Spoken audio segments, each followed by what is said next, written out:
Amigas, amigos do Facebook, da rede social, vão falar da chamada inflação de alimentos, mais popularmente do aumento do preço da comida. Tenho conversado com várias pessoas, né? Quando a gente vai no supermercado, os preços dos alimentos subiram consideravelmente. Muito forte esse aumento.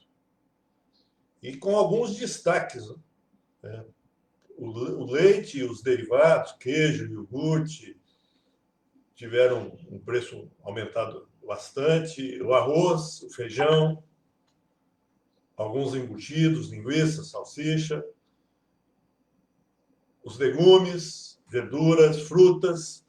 Então, tivemos um aumento considerável do preço da comida neste ano de 2020. E isso não era esperado, por quê? Porque nós estamos vivendo num período de crise econômica. Crise, cai a renda das pessoas e, com isso, as pessoas têm menos dinheiro para comprar, né? E os preços tendem a cair. Aliás, os preços, no geral, no Brasil, não aumentaram muito esse ano. O que puxou para cima foi a comida. No mundo inteiro também a gente está observando isso. De maneira geral, os países do mundo, né, que a gente observa que o preço da alimentação caiu durante a pandemia da Covid-19. Então tem alguma coisa diferente no Brasil e a gente tem que tentar entender o que está acontecendo. Eu tinha escrito um artigo para uma revista sobre isso, analisando os dados até junho deste ano. Já mandei para a revista, estou esperando agora ser publicado, né? Vou colocar aqui nos comentários esse dado. E agora, hoje eu peguei e atualizei os valores até o mês de agosto. Coloquei lá nos dados que eu tinha, julho e agosto. Ainda não saíram os dados de setembro, evidentemente. Não terminou o mês, né? Então, o que esses dados mostram para a gente? Primeiro, é importante entender o que é inflação, o que é o índice de inflação. Que é o que a gente usa no Brasil é o IPCA. A televisão normal divulga todo mês, é o índice de preço ao consumidor amplo. Amplo porque pega uma faixa de renda muito alta, muito grande, melhor dizendo. De 1 a salário mínimo a 40 salários mínimos. Então, pega quase toda a população brasileira. Não é? Por isso que ele é amplo. Então, o IPCA, ele mede os preços de tudo que a gente consome. Então, está lá comida, roupa, habitação, os gastos com habitação, transporte, educação, saúde, gastos pessoais. Está tudo lá no IPCA. Então, é uma média dos preços. E dentro do IPCA tem um grupo que chama alimentação e bebidas. Então, o que aconteceu esse ano? Quais são os valores que a gente observa esse ano? O IPCA, o Índice Geral de Inflação do Brasil ao consumidor, subiu muito pouco esse ano. Subiu 0,7% até agosto. É uma inflação muito baixa para as condições brasileiras. Só que o grupo alimentação e bebidas cresceu 4,9%. 5%. Mais de 5 vezes o IPCA. Então, a alimentação e bebidas está puxando a inflação para cima. Isso é dado do Brasil como um todo, né? E a inflação no Brasil é medida nas capitais, em 16 capitais brasileiras, não é medida no interior, né? São dados das capitais. Bom, mas reflete o que está acontecendo no Brasil todo. Se nós pegarmos dentro da alimentação e bebidas, os dois grupos que se dividem, alimentação e bebidas, são alimentação fora do domicílio, que a gente faz em bares, restaurantes, lanchonetes, e alimentação no domicílio. Comida que a gente compra no supermercado e em outros locais. Basicamente, hoje, o grosso das nossas compras é no supermercado, não é? Bom, a alimentação fora do domicílio cresceu 2,2% nesse ano, até agosto. E a alimentação do supermercado no domicílio cresceu quase 3 vezes mais, 6,1%. Então, o que a gente gasta fora não cresceu tanto. Não dá para entender, né? A pandemia fez com que a gente restringisse a ida a bares, restaurantes. Muitas pessoas deixaram, não, começaram a trabalhar em casa, né, nas grandes cidades, não almoçaram fora de casa. Então, por muito tempo, os bares e restaurantes ficaram fechados. Então, isso fez com que os preços dos bares e restaurantes, a alimentação fora do domicílio, crescesse mais do que a alimentação geral, mas não crescesse tanto quanto a comida que a gente compra no supermercado. Esta cresceu até agosto, na média, 6,1%. Veja, o índice de inflação geral no Brasil, para o consumidor, foi de 0,7%, da comida, 6,1%. Deve dar umas 7 vezes mais, não? Ou mais, não? Né? Dá mais do que 7 vezes 9, 63. Dá mais que 8 vezes. Então, a comida no domicílio cresceu, os seus preços, na média, cresceram mais de 8 vezes do que a inflação como um todo no Brasil. A gente chama isso de inflação de alimentos, que é o alimento ficar relativamente mais caro, crescer mais que proporcionalmente aos outros preços. É o que está acontecendo no Brasil hoje. E insisto, isso é diferente do que o mundo está observando. E algumas coisas chamam atenção, né? Então, eu peguei aqui alguns produtos. Arroz, até o final do mês de agosto, 19% a mais. Agora já aumentou mais ainda. Feijão, 12% a mais. A farinha de trigo, a gente importa muito trigo, 12%. Mas não aumentou tanto o preço do pão e do macarrão, que são os principais derivados da farinha de trigo. Então, aí as indústrias conseguiram dar uma segurada nos preços. Batata, 9,7%, tomate, 12,4%, cebola, então, 50,4%. As frutas, de maneira geral, subiram 13,9%.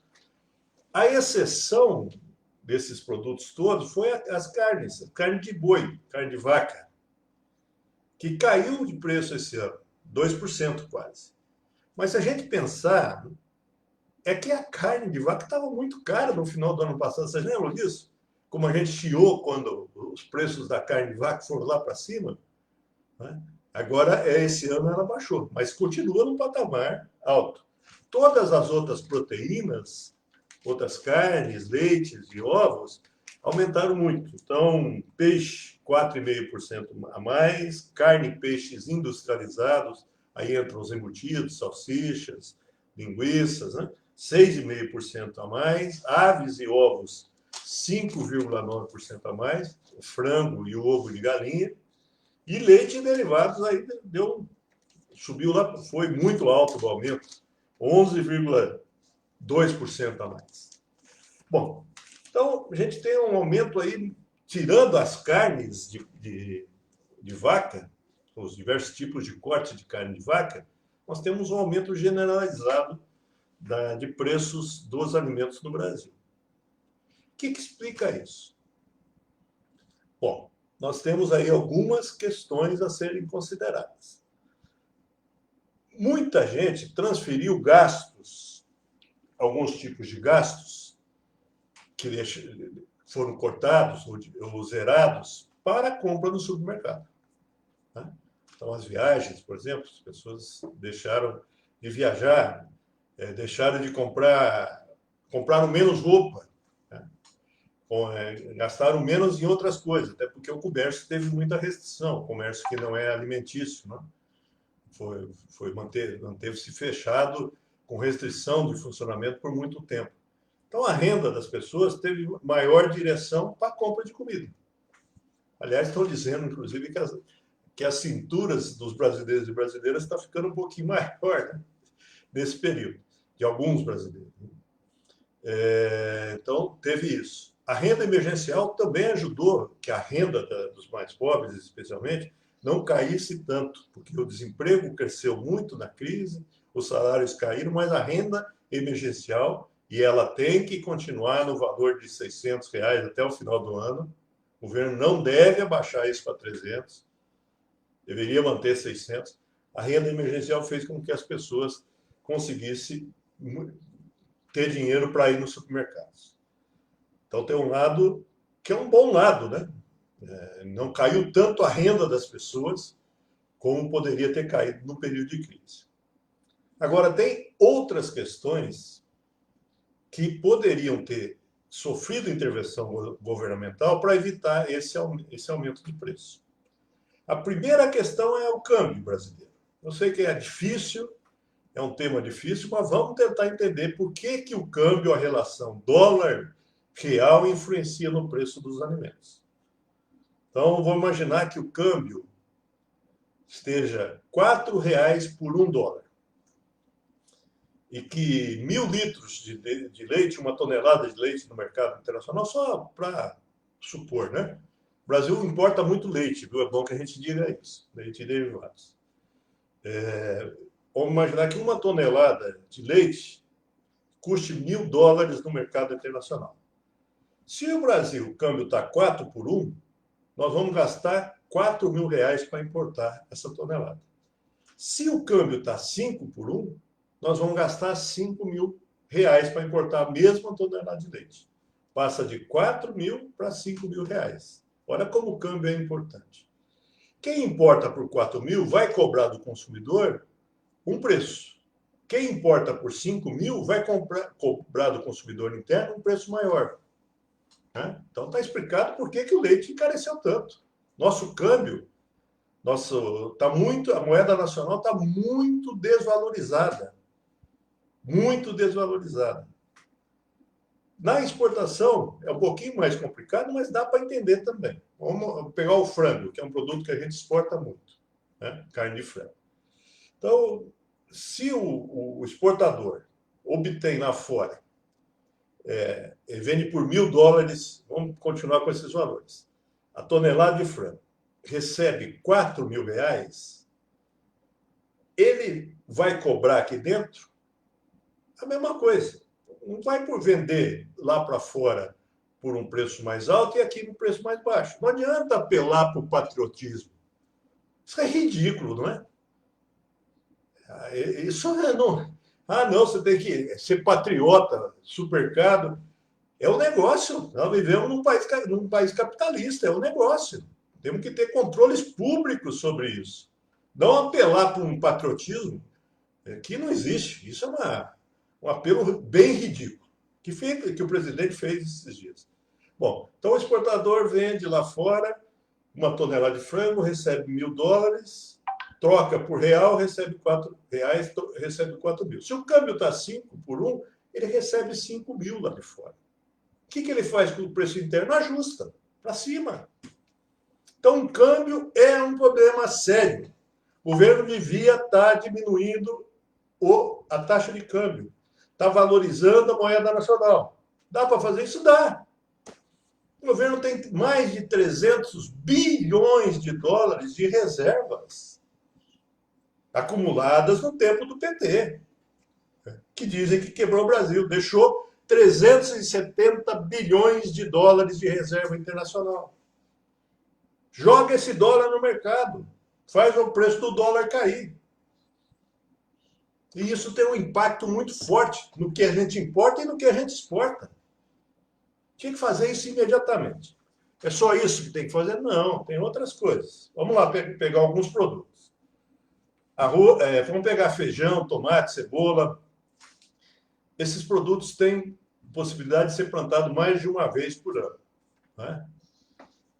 E tem dificuldade de estocar. O feijão dá para estocar, mas o feijão, se estocar por muito tempo, guardar ele por 2, 3 meses, a gente sabe disso, né?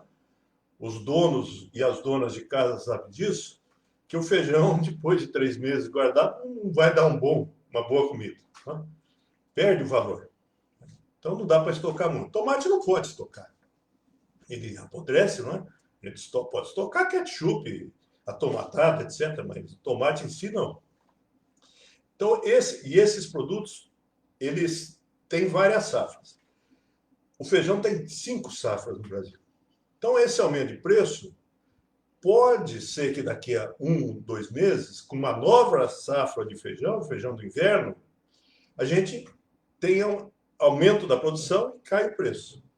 O que o governo devia estar fazendo nesse momento? Incentivando a produção de feijão. Criando uma linha de crédito específica para a produção de feijão. Né? Para que aumentasse rapidamente a produção de feijão e caísse o seu preço. O arroz é muito diferente. O arroz nós temos hoje só uma safra no ano. O arroz hoje é um produto produzido lá no sul do país, no Rio Grande do Sul e em Santa Catarina. Quase toda a produção do Brasil inteiro, São Paulo, toda a produção vem do Rio Grande do Sul e do Sudeste catarinense. É um arroz irrigado. E a safra de arroz já foi. Não tem mais safra esse ano. A nova safra de arroz só vai ser o ano que vem, em 2021. Então, o que tinha que produzir no Brasil, acabou. Né? O pessoal está comprando, está faltando. Tem solução? Se tivesse arroz estocado, isso ajudava. Se os estoques públicos de arroz existissem, o preço do arroz poderia ser contido com o governo colocando no mercado seus estoques. O que o governo fez nos últimos 4 anos com o estoque de arroz? Zerou. Porque esse pessoal da política econômica no Brasil acha que o mercado resolve tudo. Resolve, né? Resolve, mas com custo social muito alto, que é a inflação de alimentos. Quem gasta mais com comida são os mais pobres. Os mais pobres gastam lá 30%, 40%, às vezes 50%, 60% da sua renda com comida. Esses são muito atingidos. Quem gasta 2%, 3% da sua renda com comida, nem liga para isso. Mas os mais pobres, que consomem a renda, quase tudo com as necessidades mais fundamentais, como a comida, sentem muito isso. Então, nós não temos estoques de arroz. Zerar os estoques de arroz no Brasil. E estamos com dificuldade de importar também. Não é que a produção de arroz esse ano foi baixa, não. Quem está falando isso está falando bobagem. A produção de arroz nesse ano no Brasil, 2019, 2020, a safra desse ano agrícola, foi quase 7% maior que a safra 2018, 2019. Então, nós tivemos boa produção de arroz, mas que não atendeu o maior consumo dos brasileiros. Tá? Se a gente tivesse estoque, ótimo, a gente compensaria esse crescimento da demanda, e que bom que os brasileiros demandem mais comida. Né? Isso é uma boa coisa, né? Com aumento da oferta através dos estoques públicos. Mas não temos estoque. Zerou o estoque. A Conab, que é a empresa pública que trata dos estoques, né, administra os estoques, está com o estoque zerado. É fundamental que o governo... E arroz, quando que vai resolver isso? O ano que vem, hein? Só se conseguir importar muito arroz do mercado internacional, o que eu duvido que aconteça. Então, nós vamos conviver um tempo grande com o preço de arroz alto, né? Encarecido, talvez até o ano que vem. O que o governo podia fazer imediatamente? Teria que fazer, a gente tem que pressionar para fazer. Baixa o câmbio, baixa a taxa de câmbio. Eu sei, nós não podemos ter uma visão bitolada da realidade. Que a moeda nacional desvalorizada ajuda a renda da agricultura brasileira. E o Brasil é muito competitivo no mercado internacional. O Brasil é um grande exportador de produtos agrícolas. Isso não é ruim, né, para o negócio brasileiro. Mas tem que ter um equilíbrio, não é? Não é só o agricultor que tem que ganhar. Isso não pode ter um custo tão alto como está tendo para o brasileiro hoje. Então, a intervenção no câmbio seria fundamental que ocorresse agora. E, além dessa intervenção no câmbio, diminuição da taxa de câmbio, a valorização da moeda nacional, os mais velhos vão lembrar lá do Plano Real. O que ajudou muito a segurar a inflação no Plano Real em 1994? Manter o câmbio R$1 por $1. O câmbio congelado. Isso ajudou a controlar muito a inflação. Então, podia adotar não essa política, mas uma política de contenção do câmbio agora. E ter estímulos àqueles produtos que nós estamos vendo encarecer muito. Muitos desses produtos, especialmente as hortaliças, os legumes, as frutas, são produzidos por pequenos agricultores. Leite também, né? Por pequenos agricultores. Então, a gente tinha que ter políticas de incentivo, não achar que simplesmente o mercado vai dar conta. O custo é muito alto. O aumento do preço da comida tem um custo social muito alto.